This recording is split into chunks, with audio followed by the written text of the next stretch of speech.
நண்பர்களே, இப்போது நாம் அற்புதமான வெனிஸ் நகரத்தின் புரோனோ அப்படிங்கிற ஒரு அற்புதமான இடத்துல இருக்கோம். இந்த இடத்தோட ஸ்பெஷல் என்ன அப்படின்னு கேட்டிங்கன்னா, நம்ம வெனிஸோட மெயின் சிட்டியில் இறங்கணும். அங்கேருந்து வந்து பார்த்திங்கன்னா ஒரு 10 கிலோமீட்டரு கப்பலில் ட்ராவல் பண்ணி வந்து இங்கே வந்து ஒரு அற்புதமான கிளாஸ் ஃபேக்ட்ரி.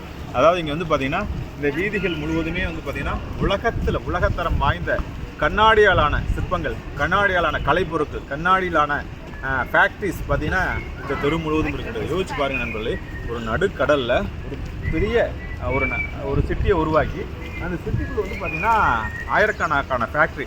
இந்த மனிதர்களுடைய உழைப்பையும், இந்த மனிதர்களுடைய கற்பனை வளத்தையும், இந்த மனிதர்களுடைய சிந்தனை வளத்தையும் பார்க்கும்போது வெனிசியர்கள் மார்வலஸ். அதாவது வந்து யோசிச்சு பார்த்தா நம்ம கடலுக்குள்ளே வந்து சுற்றி ஒரு பாதுகாப்பு வளையம் அப்படிங்கிற மாதிரி ஒரு இடத்துல வந்திருக்கு. இந்த புரோனோ ஃபுல்லாகவே வந்து பார்த்திங்கன்னா ஃபுல்லாக ஃபேக்ட்ரி இருக்குது. இந்த ஃபேக்ட்ரிக்கு பக்கத்துலேயே வந்து பார்த்திங்கன்னா அந்த கலைப்பொருட்களை வச்சுருக்காங்க. அதெல்லாம் காண கண் வேண்டும். இந்த கலை பொருட்களை பார்க்க நம்ம இன்பமாக இருக்குது. இப்படியெல்லாம் ஒரு ஓவியம், இப்படியெல்லாம் ஒரு ஆர்ட் பொருட்கள், இப்படியெல்லாம் ஒரு ஆர்ட் மியூசியம் இருக்குமா அப்படின்னு பார்க்கும்போது ரொம்ப ஆச்சரியமாக இருக்குது நண்பர்களே.